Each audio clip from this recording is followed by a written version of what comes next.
Boa tarde. Agradecemos a Deus mais uma semana de muito aprendizado. O pessoal que está acompanhando pelo YouTube é só colocar Transmutação Renata e tem lá os vídeos do Evangelho. Na última quinta, a gente estava lá na casa de Miramês, aí a gente começou, colocou aqui todo o equipamento, mas esquecemos de gravar. Aí já tinha passado, eu percebi, era do meio, por isso que não saiu de quinta, mas foi um encontro muito bom lá na casa de Miramês. E hoje é o Evangelho segundo o Espiritismo, capítulo 10, bem-aventurados aqueles que são misericordiosos, e o item 16, a indulgência. E quando fala da indulgência, ele vem questionando por que nós tendemos a nos preocupar tanto com a vida alheia, principalmente para falar mal, já que a grande questão da vida é nós aprendermos a vivermos a nossa própria vida, tentarmos ser melhores do que nós mesmos a cada dia, sem termos a pretensão de sermos melhores do que ninguém. Nos Anônimos tem um livrinho chamado Os 7 Lemas, lá na Neuróticos Anônimos, e um dos lemas bem interessantes é: viva e deixe viver. Então há pontos interessantes para refletir aqui, não é? Não é que não se deva enxergar falhas no comportamento próprio e dos outros, no caso de ser indiferente. Não se trata de indiferença. A grande questão aqui é ser preciso, usar o falar, o refletir para algo útil, como para as pessoas que a gente pode de fato ajudar. Quando nós temos, por exemplo, a responsabilidade sobre uma criança, não podemos ser indiferentes e não repararmos em condutas que estão levando aquela criança a situações perigosas, difíceis. Nesse momento, nem nós devemos ser indiferentes e também não devemos invalidar. Temos que tomar um cuidado muito grande para não invalidar, porque às vezes a nossa paciência falta e o nosso, às vezes, modo de falar é um modo que invalida, que bota a pessoa para baixo. Nós não precisamos ser cruéis. Nesse caso, nós temos o dever de orientar, mas não precisamos humilhar, nós não precisamos invalidar. Nós devemos tentar mostrar. E sabemos que é difícil. Ser simples é muito difícil, porque realmente o ego, a pressa, a falta de paciência, a repetição de condutas que fizeram para conosco, por vezes nossos pais amados, não souberam compreender que na infância deles, por vezes, eles foram invalidados. Porque tem gente que acha que a melhor maneira de orientar é sempre sendo amargo, criticando muito, invalidando mesmo, comparando. E aí eles, ao invés de verem o que gerou de mal, eles repetiram isso. E se nós não prestarmos bem atenção, nós tenderemos também a repetir. Impor medo demais à criança, que faz com que ela tenha dificuldades de assumir certas responsabilidades, não é? Usarmos termos depreciativos. Então, já aconteceu. Eu tento às vezes mudar quando me falta paciência com meu filho, por ocasião ele está aqui hoje, eu digo uma coisa, eu pergunto, ele diz: pai, você me chamou disso? Eu disse: não, eu perguntei. Eu perguntei. Mas na verdade, eu tenho tentado evitar, inclusive, perguntar usar certas expressões que podem levar a um pensamento depreciativo. Então eu sempre tento achar um modo de conversar sem que o medo seja algo preponderante. Essas gerações mais antigas, e eu faço parte um pouco delas, eram muito assim. A educação tomava como base o medo.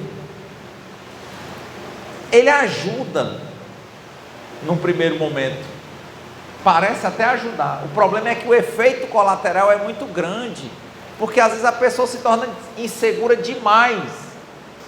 Tudo que vai fazer quer estar 100% certo e se arrasa quando comete algum erro. Então, o sentimento de culpa é muito forte, alimenta demais o ego. A pessoa sabe querer ser 100% perfeito. Nós não somos. Nós temos que aceitar a possibilidade de sermos melhores do que nós mesmos a cada dia, sem termos a pretensão de sermos melhores do que ninguém, no sentido de sermos diligentes, tentarmos fazer o melhor possível. Mas se não der certo, se a gente vê que errou, nós termos a capacidade de, quando cairmos, nos reerguermos e tentarmos fazer de outra forma. Não só fazermos se for para ser sucesso, se for para dar 100% certo, no sentido de que se não der, a gente se arrasa. Não, nós vamos continuar e fazer o máximo possível para acertar. E se o erro acontecer, nós estando com o coração, a mente limpos, no sentido de que estamos tranquilos porque tentamos fazer o melhor, tentamos acertar, e temos essa humildade de, quando errarmos, reconhecermos o erro e reprogramarmos o caminho e darmos continuidade. Esse é um ponto. Então, muitas vezes, a pressa demais no aprendizado nos faz grosseiros. A grosseria, às vezes, invalida e amedronta demais. E nessa invalidação e amedrontamento, pode ser que a gente crie algum trauma. Então, é tomar cuidado. Tento, por vezes, quando entro no descompasso emocional, olhar e também tentar reconhecer o meu erro e pedir desculpa. Às vezes, com pessoas mais, como a gente diz aqui, do nosso top, o orgulho que levou ao destempero emocional é alto. Às vezes eu não consigo falar desculpe naquela hora, mas muitas vezes eu uso o WhatsApp e escrevo, mas eu tenho que fazer isso. Então, os descompassos vão sempre acontecer. Acredito que nós temos que nos preparar para fazermos o melhor. Não colocarmos na nossa cabeça que vai ter que ser como nós queremos. As coisas são conforme a vontade de Deus. O nosso papel é plantar, cuidar. Agora, se vai frutificar, se vai perseverar, é com Deus. Mas o nosso compromisso é darmos continuidade, continuarmos plantando e cuidando. Agora, o resultado é com Deus. Temos que fazer a nossa parte. Essa é a primeira linha da indulgência. Nós não podemos também chegar à indiferença quando há um caso em que a gente tem o dever de ajudar, como por exemplo uma criança. Assim também o é, como lá nos Anônimos eles falam, tem uma frase assim: quando alguém estender a mão pedindo ajuda, quero que a minha mão, eles dizem lá, conforme o nome da Irmandade, né, esteja lá, e para isso eu sou responsável. Então, também é aquela pessoa que ela está, às vezes no fundo do poço, está se abrindo para alguma coisa, e chega a você. Eu já tive uma oportunidade, há muitos anos, só que na época eu não conhecia nada de Anônimos, e um jovem que eu conheci, muito jovem, que gostava muito de querer ser o danado lá no bairro, ele começou a se envolver com companhias difíceis, e caiu dentro do mundo da drogadição, e sempre ele achava que aquilo era legal, e os anos passaram, eu vi, ele era jovem, mais ou menos 10 anos depois eu o reencontrei, aí ele já estava numa fase avançada da doença da drogadição, da adicção, né? Isso é escrava àquilo. E eu me lembro que quando ele me viu, ele lembrava da época que a gente trabalhou junto, trabalhávamos juntos num bar. E ele, acho que ele olhou e viu que eu não estava na condição psíquica dele, e não sei porquê, me procurou e pediu ajuda. Ele disse, chorou, e disse: eu não aguento mais essa vida, não aguento, não consigo fazer nada na minha vida. E eu lembrei na hora, né, daquele menino que eu conheci com 16 anos, todo querendo ser descolado, querendo buscar as companhias mais difíceis, todo achando que legal era aquilo ali. 10 anos depois, era um homem chorando, pedindo ajuda para sair daquela vida. Se eu não conhecia nenhuma clínica, mas na época eu não conhecia nada, Sérgio, disso.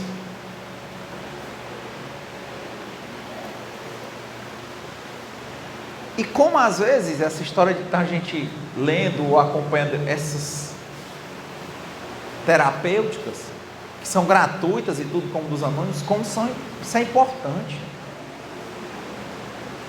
Mas Deus é muito grande, né? Quer dizer, naquele momento ele veio pedir ajuda a mim, mas eu não tinha tanta ajuda para dar, porque hoje eu tenho um pouco mais de compreensão.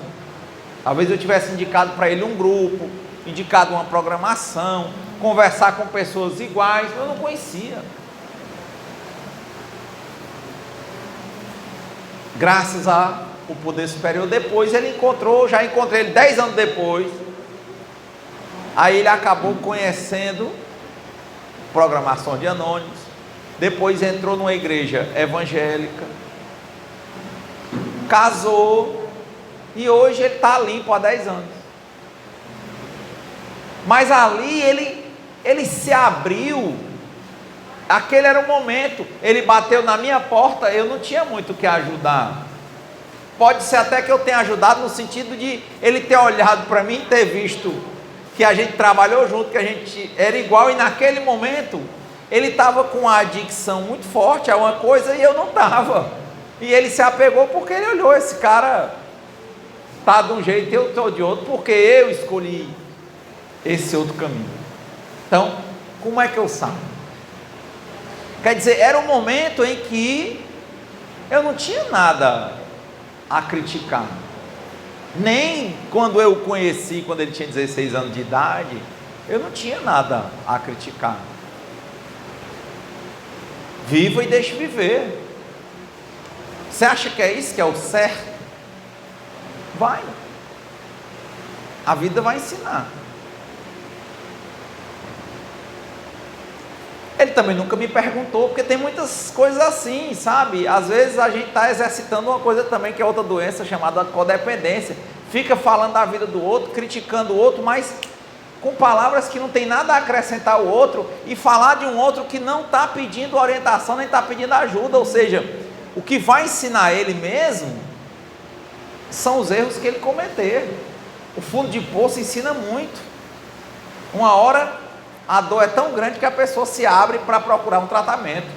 É por isso que nós temos outra frase aqui que diz: a dor é necessária, o sofrimento é opcional. Ele começou a sentir dor, sentir dor, sentir dor. Quando ele começou a sofrer, aí ele quis parar, procurou ajuda.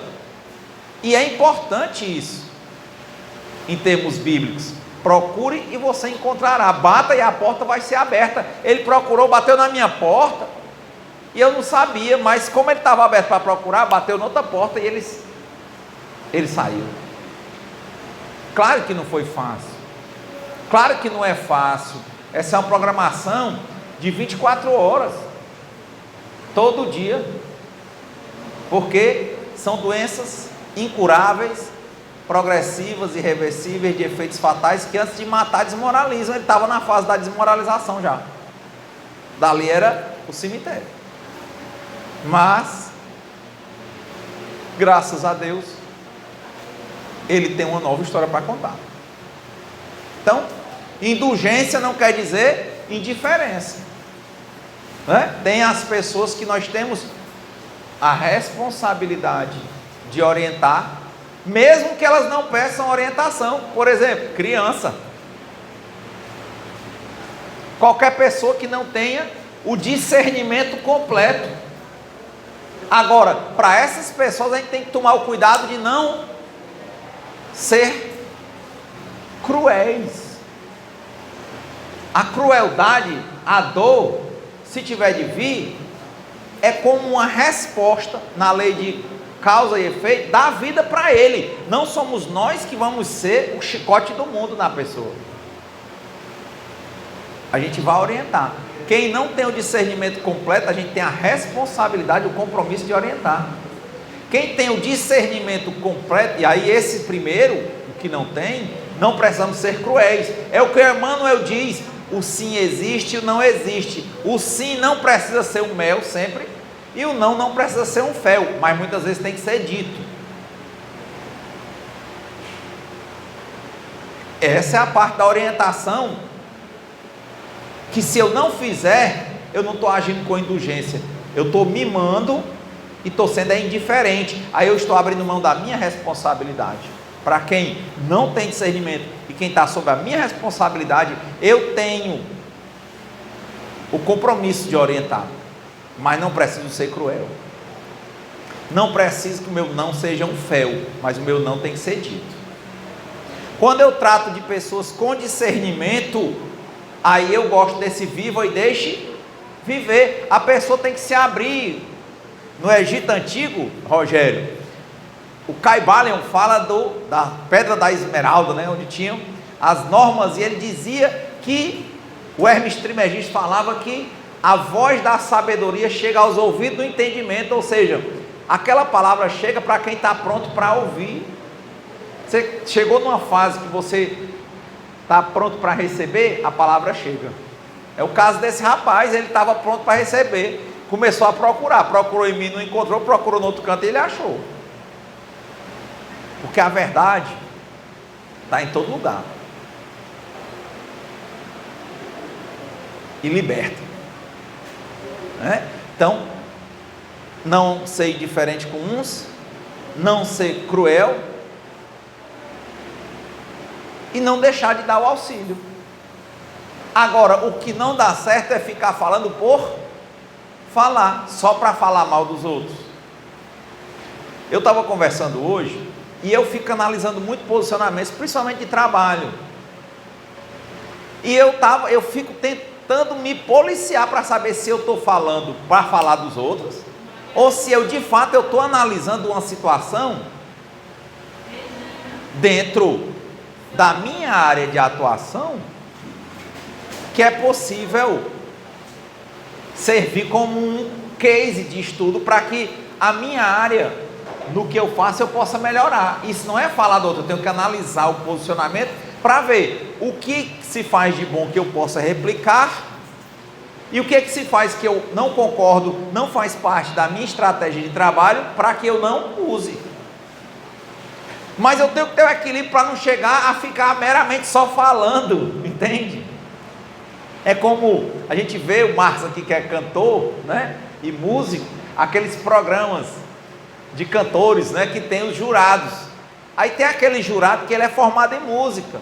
A pessoa cantou, você olha assim, ótimo. Aí quando chega naquele que é um professor de música, ele diz, mas o tom não estava muito bom, ele errou numa nota. Você pensa até assim, pô, estava tão perfeito para mim.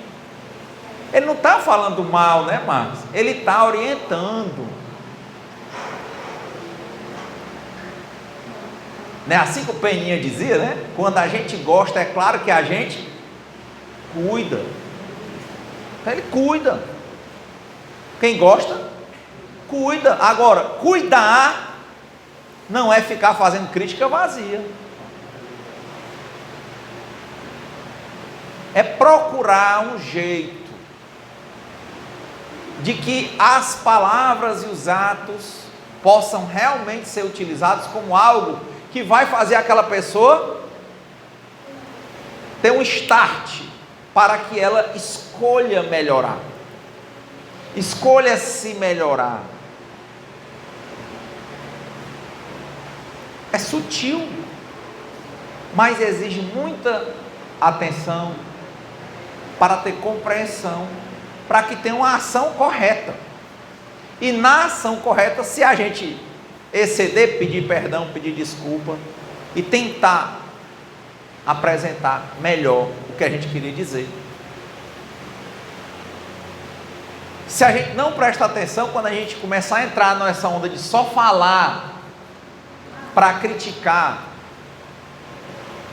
para atacar, a quem a gente não vai mudar em nada, é bem provável que nós estejamos vivendo um caso de fuga da nossa própria realidade. Talvez, se nós tivermos honestidade no nível adequado conosco e com Deus, se a gente for olhar porque a gente está falando tanto da vida de quem não nos escuta, talvez a gente consiga enxergar que nós estamos com algum problema emocional, relacional, afetivo, e que a gente, para não enxergar isso, fica falando, olhando para a vida dos outros. Eu vi muitos questionamentos de pessoas com relação a determinados candidatos, principalmente aos presidentes e presidenciáveis da República na última eleição, e nós estamos muito bipolarizados ainda, né? E eu usei um termo, todo mundo que vinha falar para mim, sempre assim, ou era do lado A ou era do lado B. Ou era L ou era B, né? E quando começava a falar, eu dizia, eu não voto. Aí a pessoa já ficava com forma. Ah, mas não sei o que, então você é isso, você é aquilo. Não, mas mesmo assim, mesmo que se eu for votar, o voto é secreto, então eu não voto, eu cortava logo o assunto. Não, então é porque você é para cá. Não, então é porque você é para lá. Eu não vou incumpridar isso, entende? Sério, o que eu falo, o que eu penso sobre o atual presidente, vocês acham que vai mudar alguma coisa na vida dele, Rogério? Ele nem sabe. que eu vou levar meu tempo criticando um espírito só por criticar, se não vai chegar a ele em nada? Talvez, se eu estiver fazendo isso, provavelmente eu estou num processo muito grande de fuga, de cuidar de mim mesmo. Porque nossa mente, ela é esperta, entre aspas, no sentido de, toda vez que a gente tem uma dor, ao invés de a gente olhar para o problema que a gente tem, fazer o quê? Tentar fugir. Foge por sexo. Não é que o sexo seja ruim, foge por um relacionamento distorcido a nível de sexo.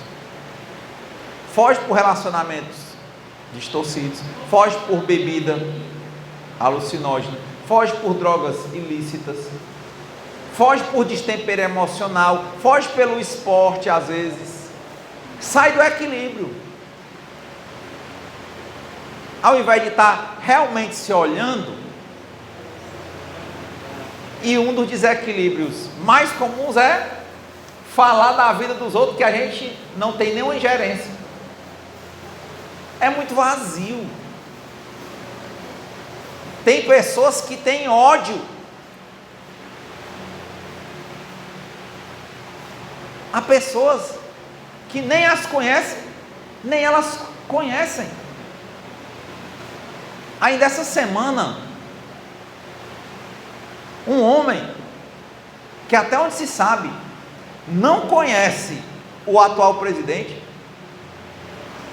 nem era conhecido por ele, não conhece o ex-presidente, nem era conhecido por ele, não conhece nenhum dos 11 ministros do Supremo, nem era conhecido por eles, tocou fogo no próprio corpo, com ódio de um ministro que ele não conhece.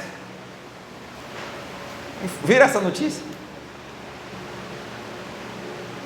Como a gente trabalha um nível de fuga da nossa realidade. Como a gente fala de relacionamento de casal dos outros e como a gente passa quando vive em casal e vê como é difícil manter uma amizade, de conversar um com o outro. Porque aquilo ali tem que ser construído. Os espíritos falam isso. Ninguém tem uma serenidade que não construiu. Isso é uma construção a cada dia. Senão as pessoas vão se distanciando. Às vezes você vê aquele casal que está todo junto, mas é na academia, é com outra ocupação. É no celular, é com outra ocupação. Só sai para comer, é outra ocupação. Só se encontra na hora de fazer sexo, é outra ocupação. Eu quero saber assim, eles se entrosarem a nível de terem uma amizade. Ou vocês não enxergam, em grande parte dos casais, o casal convivendo junto, mas um distanciamento, uma parede imensa entre os casais? Quem já viu isso? Não tem não? Tá junto, mas não tá. A diferença, às vezes, de um casal mais jovem para o mais velho, é porque o casal mais jovem ele tem mais vigor de atividades físicas, ele se enche de atividade, mas amizade mesmo, ele não tem. Aí eles, às vezes, vão perceber isso pouco tempo depois. E o casal que não mais tem tanto vigor físico, ele já vai vendo isso todo dia. Porque também o jovem casal está em fuga. Mas é impressionante como quem foge, quem tem o problema, aquele problema é tão forte na cabeça da pessoa, que a pessoa sente uma energia para falar do relacionamento dos outros. Pode ver, quando você começar a falar muito de algum problema na vida de alguém, provavelmente está saindo da sua boca o problema que vem de dentro do seu coração.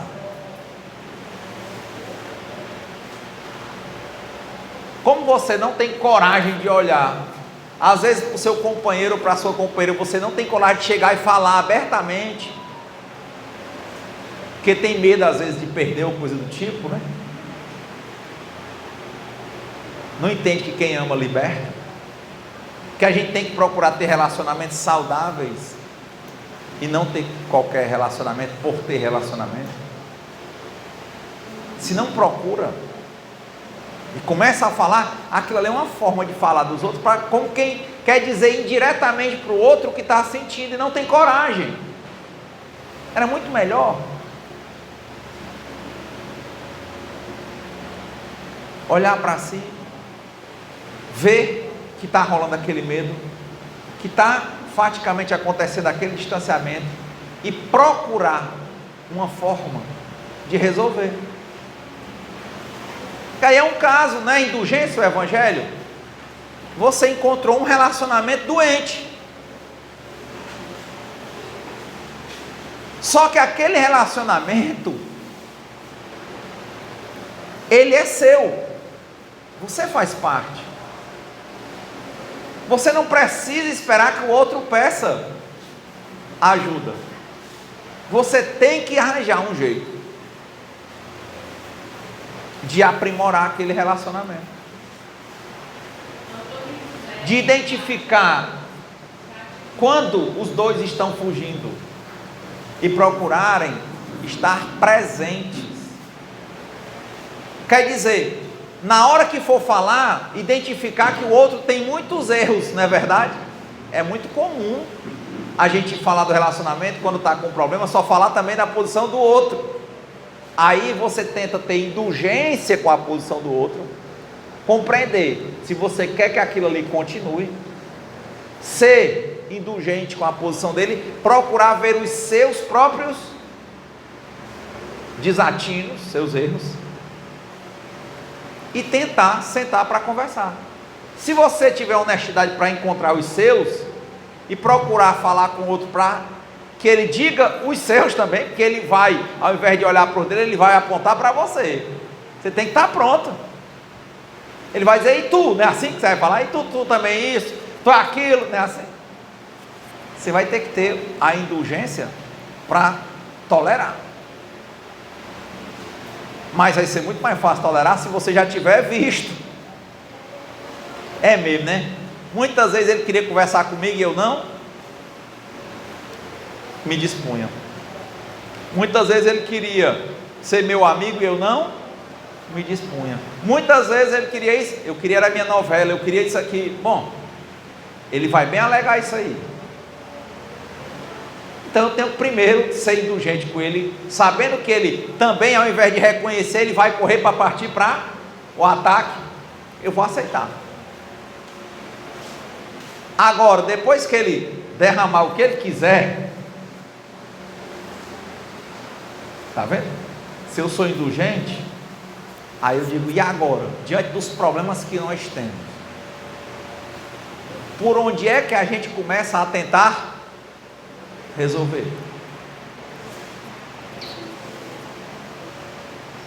Não sei o que isso aqui. Não, isso é muito difícil.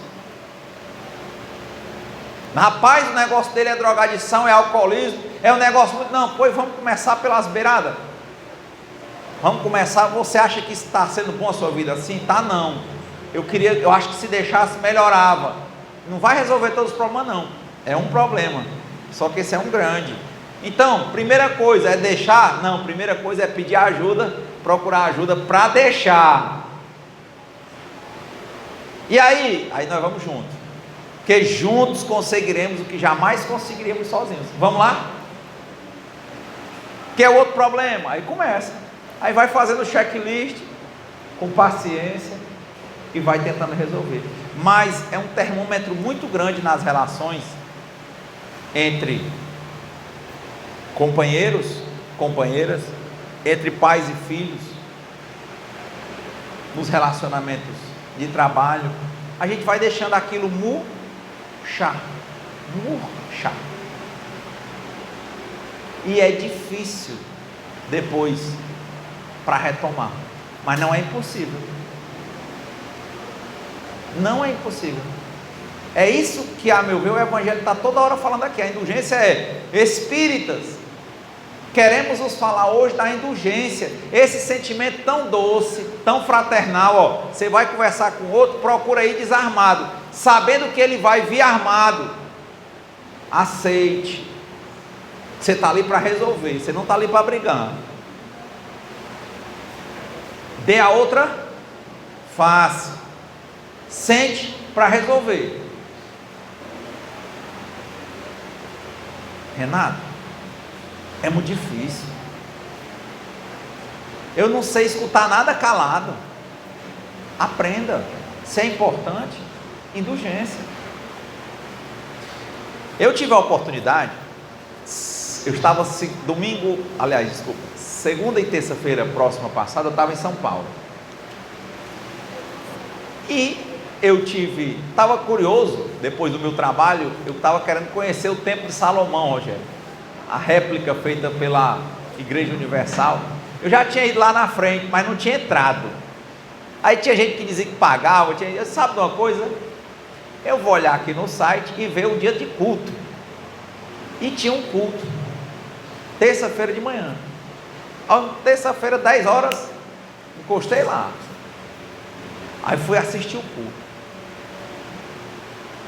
Cheguei lá no culto, cabe 10.000 pessoas dentro, Rogério, coisa mais linda do templo. Não paga nada com nada, só tem que deixar o celular lá trancadinho, também não paga. Passa aquele detector de metais, você entra, assiste, sai na hora que quer, problema nenhum. 10.000 pessoas, tinham umas 5, 10 horas da manhã de uma terça-feira. Estava tendo um culto, era uma corrente dos 70 que eles chamam, 70 pessoas orando pelas crianças. Aí era muita criança, os pais e avós levando as crianças. Aí ele começava lá a falar que essa criança, que ele tem um tipo de pregação que grita, né? Uma parte. Que tudo que ele achava de bom para a criança, ele falava, né? E o pessoal passando com as crianças. Aí depois que passou com as crianças, agora o resto vem. Aí eu passei também, né? Passei na corrente dos 70. Aí sentei. Depois que eu sentei, aí ele começou a pregação já mais usando a lógica, sem usar tanto os efeitos de grito, tá? Que é técnica de oratória, né? Aí ele começou: olha, venham aqui na frente com a sua primeira, abençoe sua criança, bote a mão na cabeça dela e diga tudo de bom que você pode dizer para a criança, porque eu já vi praga de mãe pegar em filho. Se a praga pega, por que a bênção não pega? Bote uma bênção, todo dia abençoe seu filho, bote a mão na cabeça e abençoe tal. Depois ele disse: venham aqui na frente, cada um, e bote a mão na cabeça do filho e abençoe na minha frente. E eu vou abençoar em nome de Jesus. Beleza. Aí tudo era em volta da criança. O que você pensa? Que até a gente escuta as pessoas comumente dizerem: coisa mais importante da minha vida é a minha filha. Aí, a pessoa pensa logo isso. E um culto desse, de quase 2 horas, só louvando as crianças e abençoando e tudo. Aí ele perguntou, né? Lembrou que tinha um programa de televisão antigo que a mãe chamava o filho de tesouro.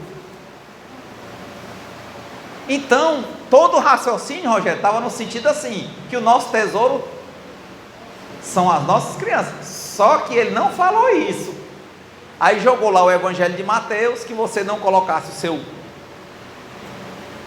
as suas garantias, né, o seu tesouro na terra, colocasse o seu tesouro no céu, não é assim que diz Mateus? Aí quando ele colocou aquela passagem, aí ele perguntou: onde é que está o tesouro de vocês? Ora, passou 1h30 tudo louvando criança. O que você acha que o pessoal ia dizer, Rogério? Quem é o tesouro de vocês? Meus filhos, não é? Meus netos. O pessoal foi dizer isso. Aí ele disse: pois olha, vocês estão tudo errado. O primeiro mandamento é amar a Deus sobre todas as coisas.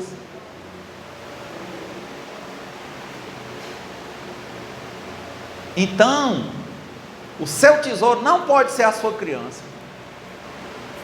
O seu tesouro é Deus. Aí lá eles falavam muito sobre o inimigo, né? Ele diz: e vou dizer para vocês como isso aqui é inteligente.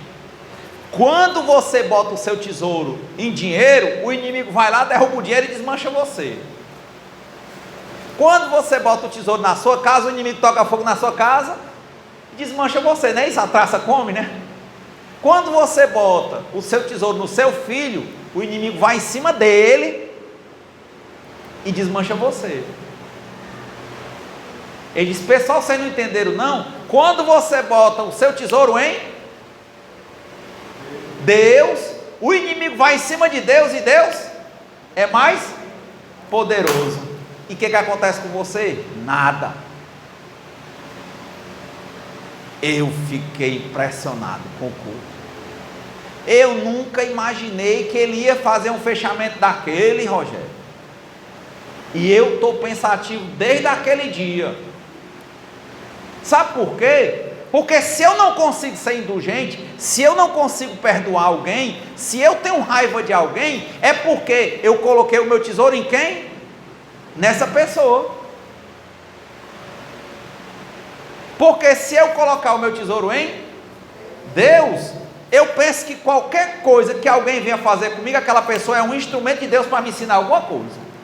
Eu não tenho raiva daquela pessoa, mas eu vi que tem uma fragilidade com relação a entregar minha vida e minhas vontades nas mãos de Deus. Porque talvez eu tenha dificuldade de amar a Deus sobre todas as coisas. E consequentemente, eu estou botando o meu tesouro no lugar errado. E se eu coloco no lugar errado, aquilo ali vai me testar e vai me desmanchar. Eu vou perder o controle emocional, eu vou perder o gosto na minha vida. Gente, eu estava pensando que o meu trabalho era até segunda. Eu pensei, por que eu não vim embora na segunda? Por que eu botei na minha cabeça para voltar só na terça-feira? E hoje eu estou claro, é porque eu tinha que ir para esse culto, rapaz. A verdade está em qualquer lugar. Se eu amar a Deus sobre todas as coisas, se eu colocar o meu tesouro em Deus, nada que acontece nesse mundo me desmonta. Eu não tenho como não ser indulgente, porque eu sempre vou olhar para aquela pessoa, eu não vou olhar para ela, eu vou olhar como um sinal de Deus. Aí, Renata, agora tu me colocou numa também, ó. O que eu vou dizer? Que a minha filha não é mais meu tesouro? Que a minha família não é o meu tesouro? Eu gostei de pensar assim: Deus é sim o meu tesouro, e essas outras coisas que estão comigo na terra são bênçãos de Deus, mas eu tenho que encaixar isso. Independentemente do que aconteça com tudo, eu tenho que enxergar que Deus sabe de tudo. Ele é um pai amoroso, que cuida de mim, só faz o que é necessário para me ensinar. Então eu não posso ter ódio de nada, porque tudo que acontece é a forma que Deus tem de conversar para me ensinar. Mas eu só consigo pensar assim se eu der o primeiro passo e cumprir o primeiro mandamento: se eu amar a Deus sobre todas as coisas. Quantos pais eu conheço que o filho fez algum desatino e o pai entrou em depressão? Porque ele colocou o tesouro aonde? Se ele tivesse colocado em Deus, estava bem. Ele estava alegre? Podia até não estar alegre, mas estava sereno. Ele não tinha se descontrolado. Então ele diz: se o teu tesouro estiver no teu trabalho, vão testar o teu trabalho. Se está no teu marido, vão testar ele. Se está no teu filho, a traça come. Na tua família, come. Agora, se teu tesouro está em Deus, não tem quem trace, porque Deus é Deus. Então, desde aquele dia que eu tenho me dedicado a pensar no nível de amor que eu tenho a Deus. Primeira coisa, chamei meu filho, estava com ele no carro e disse: meu filho, ele sabe que seu pai lhe ama, não sabe? Eu disse: Mas o papai ama primeiro a quem? Ele disse a mim. Eu disse, não, é a Deus. Você ama o papai? Amo. Eu disse, mas você tem que amar primeiro a Deus. Eu tenho que enquadrar isso. Quer dizer, o meu filho, para mim, ele é uma bênção de Deus. Mas eu tenho todo dia que aprender e reforçar o amar a Deus sobre todas as coisas. Se eu fizer isso, meu povo, eu tenho quase certeza, que na verdade eu acho que eu tenho certeza, evangelho sobre indulgência nem precisa, porque a gente vai ser naturalmente indulgente. Nós não vamos guardar mágoa nem raiva de ninguém. Tudo que acontecer com a gente, o que a gente vai dizer? Senhor, o que queres que eu faça? Não foi assim com Paulo, quando ele caiu do cavalo cego? Senhor, o que queres que eu faça? Sem desespero. Eu vou ter receio, mas eu não vou ter um medo que vai me impedir de fazer o que eu tenho que fazer. Eu tenho que fazer, eu vou fazer. Eu vou tentar, meu pai, acertar. Eu vou tentar fazer o certo. E se eu errar, pai, o que eu faço? Eu levanto. Se eu cair, eu levanto e tento de outro jeito. E vou tentar até dar certo. Porque a minha fortaleza é o Senhor. Então, quis repassar isso para vocês, porque desde esse dia que eu tenho refletido, eu tenho visto que a maior parte dos problemas que eu tenho tido tem a ver com isso. É o egoísmo, o egocentrismo, eu acima de Deus. E lá nos Anônimos, o segundo passo é reconhecer a existência de Deus, e o terceiro é entregar a vida e as vontades nas mãos de Deus.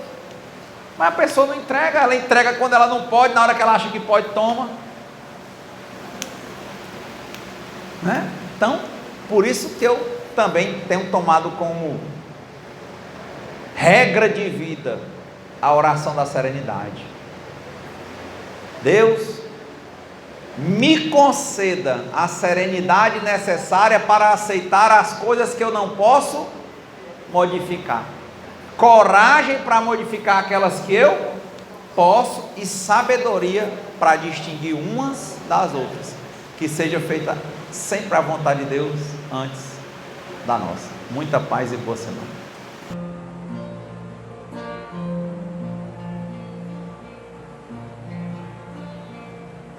Acredita, estou aqui, do teu lado estarei, venho consolar teu coração, fale-me do teu sofrer, busca-me, basta querer, venho restaurar a tua vida. Aleluia, aleluia,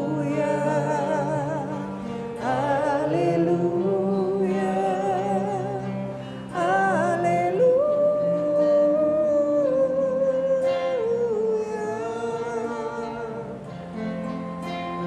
Homens fracos, creio em mim, toda dor há de ter fim. Sou de Deus e trago a luz ao mundo. Todo pranto há de secar, a esperança vai brotar. Sinto minha presença em tua vida. Aleluia, aleluia, aleluia, aleluia.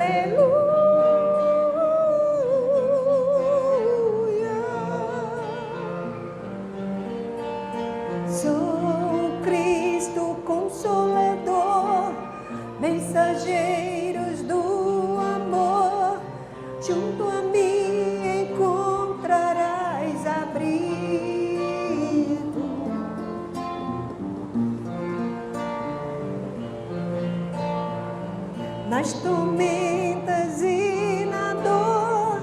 Não desista, lá és tu, trago a esperança em seu amor.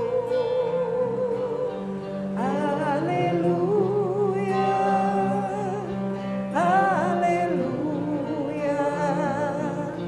aleluia, aleluia.